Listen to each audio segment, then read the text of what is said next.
आज स्टार्ट करेंगे chemistry first chapter chemical reaction and equation. अब केमिस्ट्री का फर्स्ट चैप्टर है ऐसा मानना भी गलती है। केमिस्ट्री का बेसिक है। केमिस्ट्री क्या है?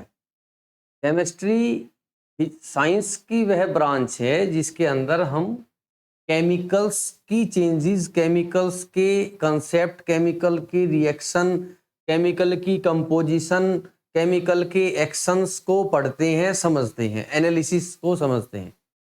क्या हुआ, कैसे केमिकल में रिएक्शन हुई, किस तरह हुई, क्या इसके फंडामेंटल एनालिसिस हैं।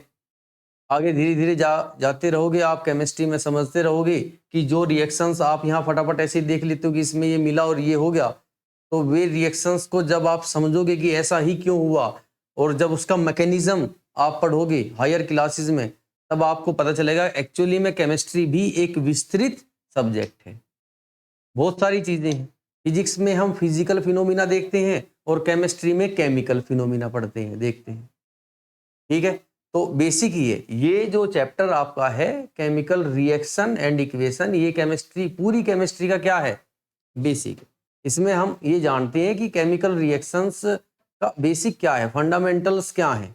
ठीक है, उन्हें जानने बगैर अगर हम ये चैप्टर स्टार्ट कर दें और आगे बढ़ जाएं ऐसे धीरे धीरे, तो वो भी गलत है। बेसिक समझना जरूरी है। अब केमिकल रिएक्शंस एंड इक्वेशन, दो वर्ड है, केमिकल रिएक्शन है और दूसरा इक्वेशन। मीन्स केमिकल रिएक्शन क्या है, इसको समझो। केमिकल रिएक्शन क्या है, क्यों है, केमिकल ने रिएक्शन क्यों किया। अब पर्टिकुलरली होता यह है कि हमारे पास आसपास हम देखते हैं बहुत सारे तरह के एलिमेंट्स हैं। कौन कौन से एलिमेंट हैं? Hydrogen, helium, lithium, sodium, iron, copper, है ना, बहुत सारे, ये सभी क्या हैं? एलिमेंट्स हैं। ठीक है, एलिमेंट्स दूसरे एलिमेंट से कंबाइन होता है और कंपाउंड बनाता है। अब एक एलिमेंट दूसरे एलिमेंट से कंबाइन होता है तो क्यों होता है? कोई रिक्वायरमेंट होगी उसकी। एक एलिमेंट अगर दूसरे एलिमेंट से कंबाइन हो रहा है, यानी कि वहां पे क्या हो रही है? एक तरह की रिएक्शन हो रही है। ठीक है, यही केमिकल रिएक्शन है। एक केमिकल गया, वो दूसरे से अटैच हो गया, जाके क्या हुआ? केमिकल रिएक्शन हुई। क्यों हुआ अटैच? कोई तो रिक्वायरमेंट होगी।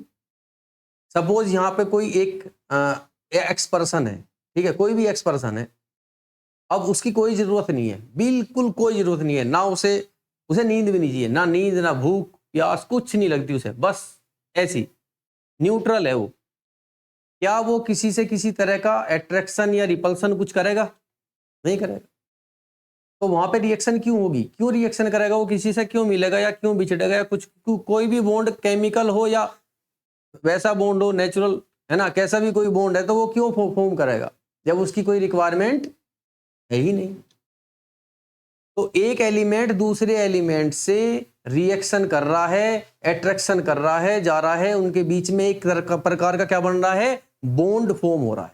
ठीक है, क्या कहते हैं, जब मान लो ए एलिमेंट बी एलिमेंट के पास गया, ए एलिमेंट ने बॉन्ड फॉर्म किया बी एलिमेंट के साथ, ए और बी के बीच में एक बॉन्ड बन गया, उस बॉन्ड को क्या कहते हैं? Chemical bond. तो वो केमिकल बॉन्ड जो है वो क्या है? वो एक प्रकार का रिलेशन है। बॉन्ड मतलब क्या होता है? रिलेशन। जैसा माँ का अपने बच्चों के साथ एक बॉन्ड है, पिता का अपने बच्चों के साथ एक बॉन्ड है, हर किसी का, है ना, ये पूरा समाज ऐसे ही है, किसी ना किसी तरह के, बहुत सारे तरह के बॉन्ड्स हैं। तो एक और बी के बीच में जो बॉन्ड है वो कैसा है? केमिकल बॉन्ड है। क्यों है? क्यों है बॉन्ड? क्योंकि ए का कोई रिक्वायरमेंट होगा, बी का कोई रिक्वायरमेंट होगा, और उनका रिक्वायरमेंट एक दूसरे से क्या हो रहा होगा? पूरा हो रहा होगा। तो ए और बी ने आपस में क्या बना लिया? एक बॉन्ड बना लिया। बात समझ आई? तो मतलब वैसा ही कुछ है कि केमिकल रिएक्शन क्या है कि जब कोई भी एक एलिमेंट जा रहा है, बी से रिएक्शन करेगा, ठीक है, उनका रिएक्शन हुई तो क्या हुआ? आपस में बॉन्ड बना। तो एक यूनिवर्सल लॉ है जो एक्चुअली में, मतलब मैं कह नहीं सकता किसी का नहीं है, मतलब ऐसी मैं ऐसी समझता हूं कि ऐसा है अपने एक्सपीरियंस से, कि whenever there is a attraction, whenever there is a attraction, there will always be a release of energy. whenever there is a attraction there is always a release of energy। यानी कि जब कभी भी पूरे nature में आप कहीं भी देखोगे, जब कभी भी अट्रैक्शन होता है तो उनमें से एनर्जी का रिलीज होता है, एनर्जी बहाव होती है, उनमें निकलती है एनर्जी, वे एनर्जी छोड़ते हैं। एंड फॉर एवरी रिपल्सन, अगर रिपल्सन कराना हो तो एनर्जी देनी पड़ती है, वे एनर्जी खींचते हैं। अगर रिपल्सन होना है तो वे क्या करना पड़ेगा, उन्हें एनर्जी देनी पड़ेगी। ठीक है, तो इस बात को आप याद रखोगे। अब फिर वही समझते हैं केमिकल रिएक्शन, यानी कि केमिकल्स आपस में एक दूसरे से क्या कर रहे हैं, रिएक्शन कर रहे हैं, एक दूसरे के साथ बॉन्ड बना रहे हैं। ठीक है, अच्छा अब चलो ए और बी का हमने समझा कि ए ने बी के साथ एक बॉन्ड बनाया ए बी। ठीक, अब कोई सी और डी है, उसने भी सी ने डी के साथ एक बॉन्ड बनाया सी डी। क्लियर, तो उनके बीच में बॉन्ड्स हैं। अब मैं उन्हें कैसे दिखाऊं, जैसे ए ने बी के साथ एक बॉन्ड बनाया और हमारे पास एक कंपाउंड हमें मिला, और कंपाउंड क्या है, ए बी। उसी तरह सी ने भी डी के साथ बॉन्ड बनाया था और ये भी एक अलग कंपाउंड था, इसका नाम था सी डी। अब मैंने क्या किया, ये दोनों कंपाउंड्स आपस में मिला दिए। ठीक है, तो अब क्या हुआ, अब ये हुआ कि जो ये पुराने बॉन्ड थे ये टूट गए, पुराने बॉन्ड्स टूट गए और नए बॉन्ड्स बने। पुराने बॉन्ड क्या हुए, टूट गए। केमिकल रिएक्शन इसका भी नाम है। अगर आपसे कोई पूछेगा क्या क्या है डेफिनेशन, क्या होती है केमिकल रिएक्शन, तो ऐसी रिएक्शन है जिसमें पुराने बॉन्ड टूटते हैं और नए बॉन्ड बढ़ते हैं, और उससे क्या होगा, उससे नए कंपाउंड बनेंगे जिनकी प्रॉपर्टीज भी क्या होगी, नई होगी, अलग प्रॉपर्टी होगी। वही केमिकल रिएक्शन है। तो ए और बी के बीच में एक बॉन्ड था, सी डी के बीच में बॉन्ड था, अब दोनों आपस में मिलाए, हुआ ये कि इनका बॉन्ड आपस में ब्रेक हो गया और ए ने फिर बॉन्ड बनाया डी के साथ और सी ने बॉन्ड बनाया डी के साथ, नए बॉन्ड्स बने। तो हमारे पास आया ए डी और एक बॉन्ड हमारे पास आया सी बी। किस तरह के बॉन्ड्स आए, एक नए कंपाउंड्स आए। ये क्या है, these are the new compounds having new properties. नई कंपाउंड है नई प्रॉपर्टी के साथ, नई प्रॉपर्टी अलग है। इनकी जो प्रॉपर्टी थी ओल्ड प्रॉपर्टी थी, ठीक है, इनकी ए बी की कोई प्रॉपर्टी होगी, सी डी की कोई प्रॉपर्टी होगी, लेकिन अब जो कंपाउंड्स आए हैं जब हमने इन दोनों को मिलाया तो उनकी प्रॉपर्टीज क्या है, बिल्कुल अलग है, बिल्कुल डिफरेंट प्रॉपर्टी के साथ नए कंपाउंड है। और कैसे आए, केमिकल रिएक्शन हुई। केमिकल रिएक्शन में ऐसा क्या हुआ, पुराने बॉन्ड्स टूट गए और नए बॉन्ड्स फॉर्म हुए, नए बॉन्ड्स बने, पुराने टूट गए नए बॉन्ड बन गए, नए केमिकल आए, नए कंपाउंड्स बने और उनकी प्रॉपर्टीज भी क्या थी, अलग थी, पहले से अलग थी। बस इसी को क्या बोलते हैं, that is known as chemical reaction. ठीक है, तो क्या है, a process in which new substance with new properties are formed, ऐसा भी कह सकते हैं साधारण भाषा में। एक ऐसा प्रोसेस है जिसमें नए नए सब्सटेंस बनते हैं, नए सब्सटेंस बनते हैं नई प्रॉपर्टी के साथ, यही केमिकल रिएक्शन। या ये कह दो कि ऐसा प्रोसेस जिसमें पुराने बॉन्ड्स टूटते हैं, नए केमिकल बॉन्ड्स बनते हैं और नए कंपाउंड्स बनते हैं नई प्रॉपर्टी के साथ, क्या बोलेंगे उनको, chemical reaction. That is chemical reaction. ये केमिकल, कुछ हुआ, एक गया, उसकी जरूरत थी, दूसरे के पास उसकी भी कोई जरूरत थी, वे दोनों आपस में मिले, एक दूसरे की जरूरत पूरी हुई, बॉन्ड फॉर्म हो गया, बस यही है, ये बॉन्ड फॉर्म हो रहे हैं, दैट इज केमिकल रिएक्शन। अब केवल केमिस्ट्री में ऐसा नहीं होता, पूरे संसार में ऐसा होता है। नए बॉन्ड बनते हैं, पुराने बॉन्ड टूटते हैं, फिर बनते हैं, फिर टूटते हैं। सपोज करो अब जो मॉडर्न एरा है, हम जिस समाज में रहते हैं वहां से कोई एग्जांपल उठाते हैं। अब दो बच्चे हैं, दो लड़के हैं, उनकी आपस में फ्रेंडशिप है, दोस्त है। अब ये है कि एक नया लड़का आया क्लास में, न्यू एडमिशन। अब वो लड़के के पास मतलब ये समझो कि वो ठीक ठाक अच्छी फैमिली से था, पैसे थे, ठीक ठाक उसका हिसाब था घर में। अब उसके बच्चे के आने से क्या हुआ कि उनकी भी दोस्ती उन दोनों बच्चों के साथ होगी। अब दोस्त कितने हो गए वे, 3। ठीक है, अब उनमें से किसी एक दोस्त के पास ऑफर आया कि हम लोग वहां चलते हैं और घूमने के लिए, या कोई जगह है वहां जा रहे हैं, वहां खर्चा होगा। ऑफर एक के पास आया, जो पुराने 2 दोस्त थे उनमें से किसी एक के पास ऑफर आया, जा केवल 2 सकते हैं, तो वो पहले वाले दोस्त को लेकर जाएगा या नहीं को, नहीं, उसके पास पैसा है, उससे ज्यादा बेहतर रिक्वायरमेंट पूरी हो रही है, उससे नहीं हो रही।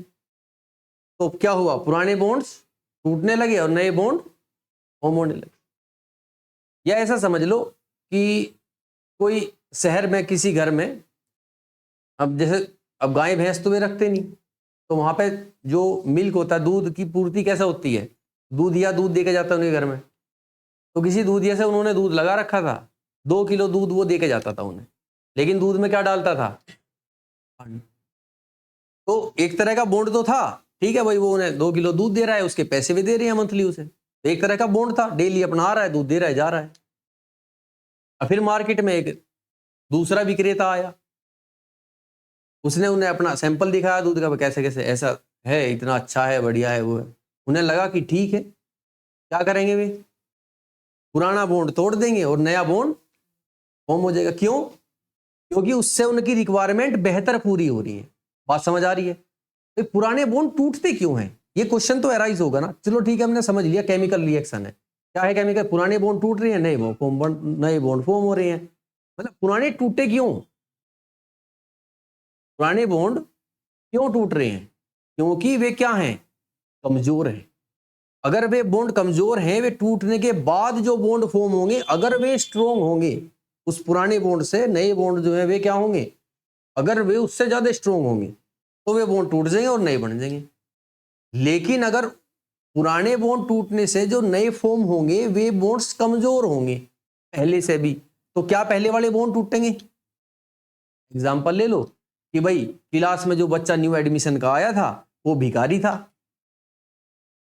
मान लो, मतलब भिखारी कहने मतलब बहुत गरीब परिवार का, मतलब ऐसा, ठीक है, ऐसे ही था, मतलब ऐसे मांग के खाने वाला था। या कोई बच्चे छुट्टी हुई, अब छुट्टी हुई, लंच हो गया, तो लंच हो गया, दूसरे के बच्चे का लंच खा लिया, किसी के पैसे चोरी कर लिए, किसी की बुक उठा कर ले गया, धीरे धीरे उसमें नाम बदल दिया, अपना नाम लिख दिया।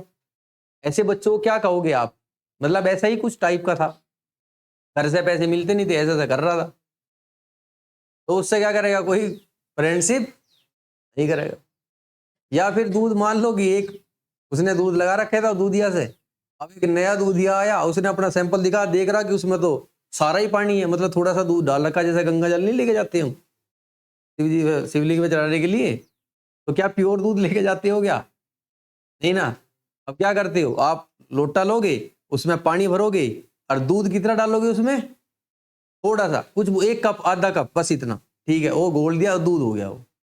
मतलब ऐसा दूध का सैंपल लेके जाते हो आप, और कहते क्या हो कि हमने शिवलिंग पे क्या चढ़ाया, दूध चढ़ा। नहीं तो आप जैसे भैंस दूध दे रही है ना, तो पूरी बाल्टी लेके जाओ और चढ़ा दो, लेकिन ऐसा कोई नहीं करता, वो मुश्किल है ना, उन्हें पैसा लग रहा है, ऐसा है। तो सिंपल आराम से जो ठीक ठाक हो रहा है काम, वो सही है, ठीक है, और तुम्हें लगेगा भी चीजें हो रही हैं, कुछ गया, तो ऐसा है।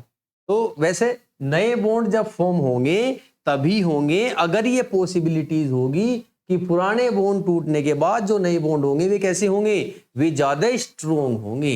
ये रीजन है केमिकल रिएक्शन के होने का। बात क्लियर है? इस तरीके से हम समझेंगे कि पूरे चैप्टर को आप ऐसे ही समझो, बहुत आसान है। केमिकल रिएक्शन आपके लिए तो आसान है क्योंकि बेसिक है, बेसिक हमेशा क्या होता है, सिंपल, ठीक है। जैसे एक बिल्डिंग बनाई, अब बिल्डिंग ऊपर से कितनी भी खतरनाक दिख रही हो और ऐसा लग रहा हो कि बनाने वाले ने बड़ी इंजीनियरिंग का काम किया है, लेकिन उसका जो आधार होगा वो हमेशा कैसा होगा, सिंपल ही होगा। आधार, बेस हमेशा ही सिंपल, ठीक है।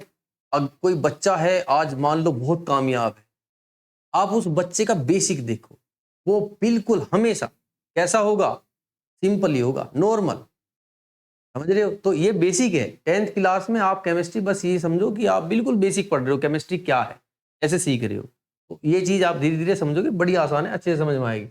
तो ये केमिकल रिएक्शन है। नेक्स्ट, अब during a chemical reaction atom of one element do not change into those of other element, only rearrangement of atoms takes place. ये कह रहा है कि केमिकल रिएक्शन जब होती है ना, तो ऐसा नहीं होता कि एक तरह का एटम किसी दूसरे तरह के एटम में चेंज हो गया। जैसे सपोज करो आपने आयरन की रिएक्शन कराई किसी के साथ, मतलब कोई दूसरी, मतलब एक है ना, किसी आयरन की रिएक्शन, सपोज सपोज एग्जांपल लेते हैं, आपने Fe का रिएक्शन कराया किसके साथ, O2 के साथ, तो क्या हुआ, Fe3O4, ऐसा कोई रिएक्शन फॉर्म हुई, ठीक है, ये हुआ। तो या FeO फॉर्म हो गया ना, क्या हुआ कि क्या फॉर्म हुआ, FeO, फेरस ऑक्साइड ये हुआ, या Fe2O3, ठीक है। तो एक्चुअली में ये आयरन का एग्जांपल मैंने ले लिया, तो थोड़ा समझेंगे कि जो Fe होता है बेटे उसके दो आयन होते हैं, एक Fe+2 और एक होता है Fe+3। तो जब ऑक्सीजन से रिएक्शन होगी तो एक्चुअली में जब हम Fe लिखते हैं, आयरन लेते हैं, तो दोनों ही तरह के आयंस होते हैं। तो ये ऑक्सीजन से रिएक्शन करेगा, क्या फॉर्म करेगा, FeO, और ये ऑक्सीजन से रिएक्शन फॉर्म करेगा, क्या करेगा, Fe2O3। तो एक्चुअली में होता ये है कि ये भी फॉर्म होता है, ये भी होता है, और ये मिला के जो बनता है ना कि 1 और 2 3, 1 और 3 4, तो Fe3O4 ये भी फॉर्म होता है, ठीक है। तो चलो हमने देखा कि आयरन से ऑक्सीजन का रिएक्शन हुआ, ये फॉर्म हो गया, क्लियर है। तो अब Fe जो था एट लास्ट रहा तो वो Fe ही, क्या ये आयरन इधर आके गोल्ड में बदल गया, नहीं ना, ऑक्सीजन ऑक्सीजन ही रहा, ये नाइट्रोजन में तो चेंज नहीं हुआ। तो इसका मतलब ये है कि होता ये है कि एटम्स बस इधर उधर शिफ्ट होते हैं, कि पुराने बॉन्ड टूट गए, ठीक है, वो एटम इधर था, अब इधर से उधर आ गया, वो इधर से इधर आ गया। लेकिन ऐसा नहीं होता कि एटम ही चेंज हो गया, एटम्स जो है वे चेंज नहीं, बात क्लियर है, एटम्स चेंज नहीं होते, बस वे अपने स्थान अपने पोजीशन को क्या करते हैं, रीअरेंज करते हैं, इधर से उधर उधर से इधर, ऐसा बस। तो ये बात कह रहा है, ठीक है। तो केमिकल रिएक्शन समझ आई, केमिकल रिएक्शन क्या है, एक ऐसा प्रोसेस है जिसमें पुराने बॉन्ड टूटते हैं, नए बॉन्ड बनते हैं, नए कंपाउंड्स बनते हैं नई नई प्रॉपर्टी के साथ, ठीक है। और जब रिएक्शन होती है तो नए एटम्स का निर्माण नहीं होता, एटम्स केवल क्या होते हैं, रीअरेंज होते हैं, अपना पोजीशन चेंज करते हैं, ठीक। नेक्स्ट, अब यहां पे दो वर्ड्स लिखे हुए हैं, एक रिएक्टेंट्स और प्रोडक्ट्स। रिएक्टेंट्स प्रोडक्ट्स क्या है, अगर मैं कहूं आपको बहुत सारे केमिकल रखे हैं, मैंने कहा ठीक है बेटा आप रिएक्शन करो, आप क्या करोगे, केमिकल उठा के लाओगे, आप ऐसे ही कोई केमिकल उठा के ले आए दो, क्या करोगे फिर, उन्हें मिलाओगे ना, मंत्र तो नहीं मारोगे, ठीक है भाई हो जाए केमिकल रिएक्शन, ऐसा तो नहीं करोगे, उन्हें मिलाओगे, और फिर क्या होगा, फिर रिएक्शन होगी और कुछ नई चीज बनेगी, ठीक है। तो जिनको आपने मिलाया, जिनको आपने मिलाया वे क्या हैं, रिएक्टेंट्स, जो पहले थे। अब जो फॉर्म हुआ रिएक्शन के बाद, जो नई चीज आई अस्तित्व में, वे क्या हैं, प्रोडक्ट्स, ठीक है। तो रिएक्टेंट्स क्या हैं, दो substances which take part in chemical reaction, वे सब्सटेंस जो केमिकल रिएक्शन के अंदर हिस्सा लेते हैं, केमिकल रिएक्शन में पार्ट लेने, हिस्सा लेने हैं वे, तो वे सब्सटेंस क्या हैं, रिएक्टेंट्स हैं। और वे सब्सटेंस जो रिएक्शन के रिजल्ट के तौर पर आए, रिएक्शन हुई और रिजल्ट क्या आया कि ये सब्सटेंस आ गया, तो वे जो सब्सटेंस है जो as a result of chemical reaction आई अस्तित्व में, उन्हें क्या कहेंगे, प्रोडक्ट्स, दे आर प्रोडक्ट्स, वे प्रोडक्ट हैं, ठीक है। तो जिनको मिलाया गया, जिनसे रिएक्शन कराई गई, वे रिएक्टेंट हैं। तो the substances which take part in chemical reaction, जिन्होंने केमिकल रिएक्शन के अंदर हिस्सा लिया, वे रिएक्टेंट हैं। जो प्रोड्यूस हुए एक as a result of chemical reaction में क्या है, दे आर प्रोडक्ट। तो रिएक्टेंट्स क्या है, यहां देखो, इधर की हमारे पास क्या है, यहाँ पे हाइड्रोजन है, ये हाइड्रोजन है, इस तरह क्यों दिखाया है, ऐसे क्यों नहीं दिखाया कि ये हाइड्रोजन है। अगर मैं ऐसे बनाता तो एक हाइड्रोजन होता, एक H, लेकिन हाइड्रोजन क्या है बेटे, गैस है, गैस हमेशा किस में होगी, 2 में, जैसे H हाइड्रोजन को क्या कहते हैं, H, तो हाइड्रोजन गैस है, तो अकेला H नहीं होता, कैसे होगा, H2, तो 2 H होंगे एक साथ। ऑक्सीजन गैस है, तो ऑक्सीजन गैस है, कभी O से नहीं दिखाते, कैसे दिखाएंगे, O2, तो H2, 2 हाइड्रोजन है, ऐसे हाइड्रोजन गैस, ये O2, 2 ऑक्सीजन है, दीज आर रिएक्टेंट्स, ठीक है। अब इन्होंने रिएक्शन किया, रिएक्शन किया, क्या फॉर्म हो गया, वाटर, कैसे फॉर्म हुआ भाई, इसने इसके साथ क्या किया, रिएक्शन, अटैचमेंट हुआ इनका, ये इससे मिल गया आके, और क्या फॉर्म हुआ, वाटर। बस ऐसे ही क्या वाटर बन जाएगा, अगर मैं एक कंटेनर के अंदर हाइड्रोजन गैस भर दी और उस कंटेनर के अंदर मैं ऐसे खोल के उसमें ऑक्सीजन गैस भी भर दी, तो क्या अब उन्हें मैं हिलाऊंगा तो अब क्या वो वाटर बन जाएगा वहां पे, नहीं बनेगा, क्यों नहीं बनेगा, एनर्जी नहीं देनी पड़ती। क्या होगा, देखो कैसा होता है, किसी रिएक्शन को इनिशिएट तो कराना पड़ेगा ना, स्टार्ट करने के लिए इनिशिएट, तो उसे इनिशिएट कराने के लिए, जैसे अब आप लोग एलपीजी गैस यूज करते हो खाना बनाने के लिए, सिलेंडर जो एलपीजी का, तो क्या अब उसमें अगर मैं लाइटर से उसे जलाता हूं तो क्या ये कहेंगे कि ये गैस जल रही है क्योंकि मैंने इसे एनर्जी दी? नहीं ना, वो तो अपने आप ही जल रही है। मैंने बस उसे क्या किया, स्टार्ट कर दिया, स्टार्ट इनिशिएट किया।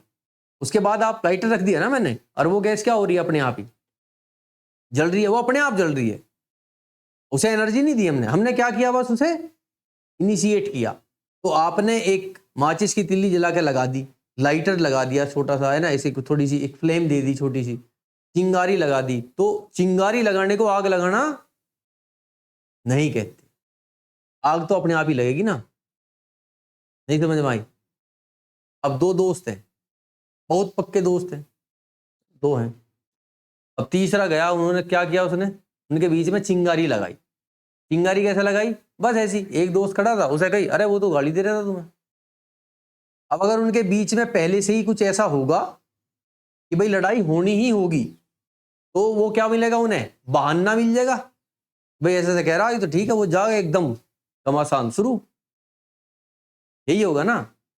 ऐसा कब होगा, जब उनकी लड़ाई होनी ही होगी। लेकिन वे अगर पक्के दोस्त हैं और उनके बीच में एक्चुअली में जो दोस्ती है वो सही है और बिल्कुल सच्चे दोस्त हैं वे, तो वे क्या करेंगे, जैसे वो कहेगा कि उसने ऐसे कहा, वो कहेगा तुम्हें क्या मतलब है, ठीक है कहने दे, वो ये कह देगा उसे, और फिर वो कभी चिंगारी लगाने की नहीं सोचेगा।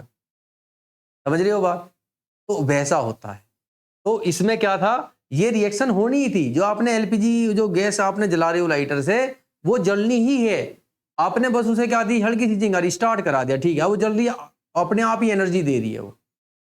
तो ये हाइड्रोजन ऑक्सीजन से मिलनी ही है, लेकिन स्टार्ट करने के लिए एक बार क्या लगानी पड़ेगी, चिंगारी लगानी। ठीक है, अब मान लो ऐसी और एग्जांपल ले लो, इसके तो बहुत सारे एग्जांपल हैं। जैसे मान लो दो पड़ोसी हैं, भयानक लड़ाई चल रही है उनमें, मतलब कोल्ड वार, कोल्ड वार मतलब अंदर ही अंदर बस धधक रहे हैं, है ना, धधक रही हैं, बस देख रहे हैं बस कैसे कैसे अभी कुछ हुआ था, और बिल्कुल एकदम रेडी हैं, डंडे लेकर अपने घर पे बैठे हैं, और क्या इंतजार कर रहे, चिंगारी लग जा बस एक बार। अब कोई आया, मान लो किसी इसके जैसा कोई आया, ऐसे कोई बाहर से अलग तीसरे घर में से कोई आया, उसने किसी के घर में ऐसी पत्थर फेंक दिया, उन्हें नहीं पता क्या होगा, लड़ाई शुरू, बस स्टार्ट हो गया। ऐसा ही ये है, हमें क्या करना है, हाइड्रोजन गैस है एटमॉस्फेयर के अंदर, ऑटोमेटिक ही ऑक्सीजन गैस होती है, आप उसे क्या लगाओ, एक हल्की सी चिंगारी दे दो, हाइड्रोजन गैस का ऑक्सीजन गैस से रिएक्शन स्टार्ट हो जाएगा। तो जैसे ही हाइड्रोजन गैस का ऑक्सीजन से रिएक्शन स्टार्ट होगा, तो क्या वहां पे पानी की लहर, धाराएं बहनी शुरू हो जाएंगी, क्या ऐसा होगा? हाइड्रोजन से ऑक्सीजन की रिएक्शन करा दी ना मैंने, चिंगारी तो लगा दी, अब क्या वहां से नदियां बहनी शुरू हो जाएंगी पानी की? नहीं होगा ना ऐसा। तो क्या होगा, होगा ये कि एक्चुअली में हाइड्रोजन ऑक्सीजन से इतना ज्यादा रिएक्टिव है, इतना स्ट्रोंग तरीके से रिएक्शन करता है, हाइड्रोजन ऑक्सीजन के बीच में जब रिएक्शन होती है इतना ज्यादा अट्रैक्शन होता है कि इनके अंदर से इतनी ज्यादा एनर्जी निकलेगी कि वहां पे फ्लेम पैदा हो जाएंगी, है ना, वहां पे क्या होगा, फ्लेम पैदा होगी, आग लग जाएगी वहां पे ना, बिल्कुल इस तरीके से। तो जब वहां पे फ्लेम पैदा होगी, टेम्परेचर इतना ज्यादा हाई हो जाएगा, तो जो वाटर फॉर्म हो रहा होगा इधर की तरफ, ये जो फॉर्म हो रहा होगा ना, तो ये दिखाई ही नहीं देगा, ये जैसे ही थोड़ा थोड़ा बन रहा होगा, तो इसे क्या क्या होता रहेगा, ये वेपोराइज होता रहेगा, वेपोराइज लगातार। यहाँ पे हाइड्रोजन ऑक्सीजन का रिएक्शन हो रहा है, और साथ साथ में क्या हो रहा है, वाटर भी जो फॉर्म हो रहा है लगातार क्या हो रहा है, वेपोराइज हो रहा है। वहां वो जमीन पे ऐसे बहने का उसे चांस ही नहीं मिलेगा, वो जैसे ही बना और उड़ गया, बनते ही उड़ जाएगा। बात समझ आई? लेकिन इसका मतलब ये नहीं कि वाटर नहीं बना, वाटर तो बनेगा। क्लियर है? प्लस क्या होगा, बहुत सारी एनर्जी बनेगी। तो ये केमिकल रिएक्शन है, कुछ इस तरीके से होगी। क्यों होगी? क्योंकि इसका इसके साथ क्या है, अट्रैक्शन है, इसको अट्रैक्ट कर रहा है, ठीक है, अट्रैक्ट करेगा, स्टार्ट कराया, वाटर फॉर्म होगा, किस फॉर्म में होगा, in the form of gas, है ना, वेपर, वेपर की फॉर्म में होगा, और वेपोराइज हो जाएगा इधर उधर। आप चाहे तो उसकी वेपर्स को इकट्ठा करोगे तो वो आपको वाटर की फॉर्म में अवेलेबल हो जाएगा। ठीक है, तो ये समझ आया आपको, रिएक्टेंट क्या है, प्रोडक्ट क्या है। केमिकल रिएक्शंस हम धीरे धीरे जानेंगे और समझेंगे कि इनके ट्रिक क्या है, कैसे होंगी, है ना, सारी चीजें समझेंगे। तो और बहुत सारी रिएक्शन है, जैसे मैग्नीशियम को मैंने ऑक्सीजन की प्रेजेंस में जलाया, मैग्नीशियम भी क्या है, एक एक्टिव एलिमेंट है, और जब ऑक्सीजन की प्रेजेंस में ये आता है इसके संपर्क में तो बड़ी स्ट्रॉन्ग तरीके से रिएक्शन करता है। है ना, रिएक्शंस कैसी होगी, रिएक्शंस कैसी होगी, रिएक्शंस बहुत ज्यादा वाइग्रस रिएक्शन होगी, ठीक है, तो बहुत ज्यादा फास्ट रिएक्शन होगी। कैसी रिएक्शन होगी, फास्ट रिएक्शन। तब अब ऑक्सीजन से मैग्नीशियम का रिएक्शन होगा तो क्या फॉर्म होगा, मैग्नीशियम ऑक्साइड। तो ये कैसे फॉर्म हुआ, तो वो तो हमें भी पता है, मैग्नीशियम प्लस ऑक्सीजन है ना, तो कंपाउंड तुमने बनाने सीखे हैं। तो मैग्नीशियम क्या होता है, Mg, इसका चार्ज कितना है 2, ऑक्सीजन से रिएक्शन हुआ तो ये O है, इसका चार्ज भी कितना है 2 है ना, माइनस में, तो ये कितना आया 1 यानी कि क्या फॉर्म होगा, MgO, तो मैग्नीशियम ऑक्साइड बनेगा। ठीक है, तो ये मैग्नीशियम ऑक्साइड एक पाउडर के फॉर्म में होगा। अब मैग्नीशियम की जब रिएक्शन होती है तो कैसा होता है, कुछ चीजें ये जाननी जरूरी है, एक्टिविटी है इसकी हमारे पास, है ना। तो क्या होगा कि अब मैग्नीशियम का एक रिबन इसने लिया था यहाँ, और जब ये रिबन इसने जलाया, जब इसको जलाया तो एक फ्लेम बनी। अब फ्लेम कैसी बनी, डेजलिंग व्हाइट फ्लेम। कैसी बनी, डेजलिंग व्हाइट फ्लेम, दूध या सफेद रोशनी। कैसी रोशनी आई, दूध या सफेद रोशनी, ऐसे बिल्कुल दूध की तरह सफेद रोशनी ऐसे फैल जाएगी वहां। ठीक है, तो क्या कहते हैं इसे, कैसे जलता है ये, डेजलिंग व्हाइट फ्लेम से जलता है। अब मैग्नीशियम का रिबन आप ले आई मार्केट से जाके, अब उसे जलाओगे, ऐसे नहीं जलेगा। आपको सबसे पहले क्या करना पड़ेगा, उसको सबसे पहले आप क्या करोगे, सैंड पेपर से रब करोगे ताकि उसका जो कोरोजन है वो उतर जाए। कोरोजन उतारोगे पहले उसका, और कोरोजन कैसे उतरेगा, कोरोजन कैसे उतरेगा कि आप उसे जब सैंड पेपर से रब करोगे उसका सारा कोरोजन उतर जाएगा। सारा कोरोजन उतरने के बाद अब उसे आप हीट फ्लेम में रखोगे, इनिशिएट कराओगे रिएक्शन, और फिर वो जलेगा। जलने के बाद आप देखो बस ऐसे फिर जलता रहेगा।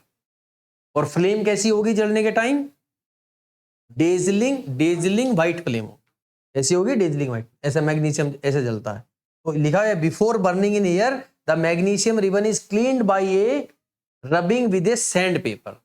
उसे सैंड पेपर से क्या करना है, सबसे पहले रब करना है, जितना भी उसका कोरोजन है वो उतर जाएगा। उसके बाद फिर आप उसे जलाओगे तो डेजलिंग व्हाइट फ्लेम से जलेगा। नेक्स्ट, डेजलिंग व्हाइट फ्लेम होगी जब मैग्नीशियम रिबन को हम जला रहे होंगे, जब वो जल रहा होगा।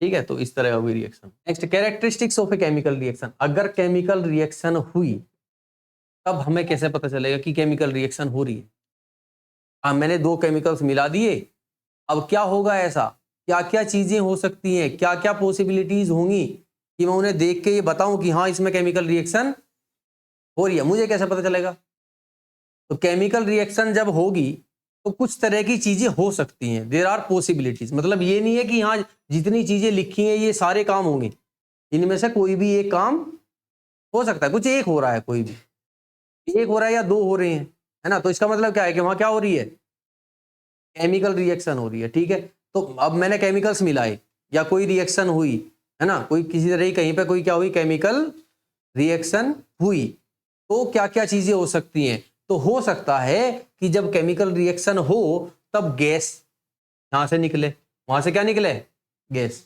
यानी कि इवोल्यूशन ऑफ गैस। यानी गैस अगर निकल रही है, मैंने दो केमिकल मिलाए उसमें से गैस निकल रही है, बबल्स के फॉर्म में, ऐसे बबल्स बने ऐसे गैस निकल रही है। तो गैस निकलेगी, दैट मीन्स क्या है कि कोई ना कोई केमिकल रिएक्शन हुई। दूसरा, formation of precipitate. Precipitate form हो गया। प्रेसिपिटेट क्या होता है, प्रेसिपिटेट होता है जैसे अब दो लिक्विड केमिकल्स हैं, मैंने आपस में मिलाई, अब लिक्विड ही होना चाहिए था ना वो, लेकिन हुआ ये कि उसमें से कुछ चीज नीचे बैठ गई, जो नई चीज बनी वो क्या हुई, वो घुली नहीं उसमें, वो उसमें नीचे बैठ गई या फिर ऊपर आ गई। जैसे मान के चलो आप दूध जब जमाते हो तो दूध में क्या डालते हो, छाछ, ठीक है, अब ठीक है आपने जमा दिया, अब उसके बाद क्या होगा, अब फिर उसे सुबह देखोगे दही जम चुकी होगी, उसे मथोगे तो उसमें से घी अलग हो जाएगा, वो घी अलग है ना, अब उसे उसमें मिलाओगे क्या मिल जाएगा, उसमें नहीं मिलेगा ना, उसकी प्रॉपर्टी अलग है, कहां से आया, उसी में से तो आया, तो क्या है वो, प्रेसिपिटेट है, अलग हो गया, वो उसके अंदर से ही निकला था लेकिन क्या हो गया, वैसा ही कुछ है। दो केमिकल हैं, दोनों पानी में घुले हुए हैं अच्छे से, फिर दोनों केमिकल मैंने मिलाए, मिलाने के बाद उनमें से कुछ दो केमिकल अलग अलग बने, उनमें से एक केमिकल नीचे बैठ गया या कैसे करके ऊपर आ गया, घुल नहीं रहा, तो क्या कहेंगे हम उसे, क्या फॉर्म हुआ यहाँ पे, ये जो केमिकल फॉर्म हुआ ये क्या है, प्रेसिपिटेट है।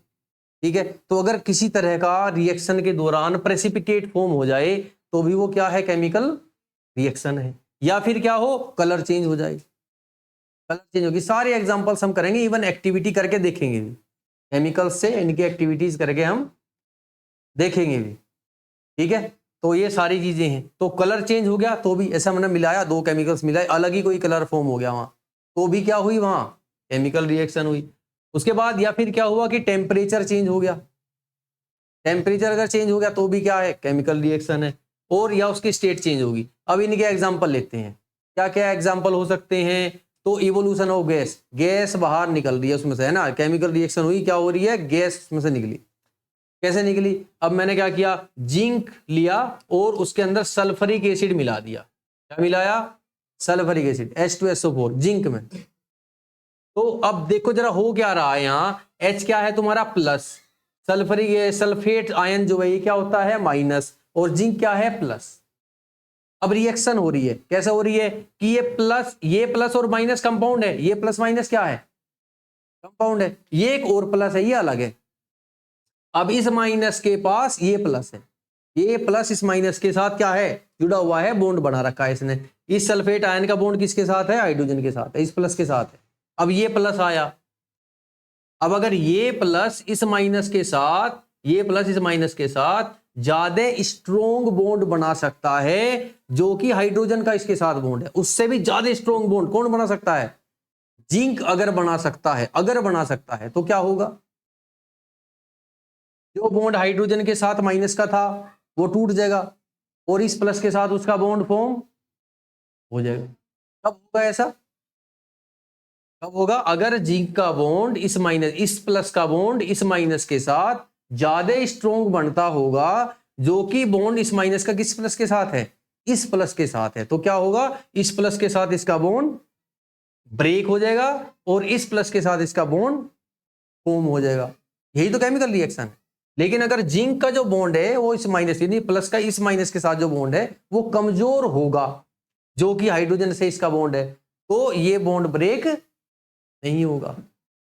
ठीक है, अब जिंक आया तो क्या हुआ, हाइड्रोजन से बॉन्ड टूट गया तो हाइड्रोजन तो अलग होगी, और जिंक का बॉन्ड किसके साथ फॉर्म हुआ, सल्फेट के साथ, तो क्या कंपाउंड फॉर्म हुआ, जिंक सल्फेट, ZnSO4 प्लस, क्या हुआ अलग, क्या हुई, गैस, हाइड्रोजन, हाइड्रोजन गैस अलग हुई, तो गैस फॉर्म हुई कि नहीं हुई, बात समझ आई, ऐसे रिएक्शन हुई।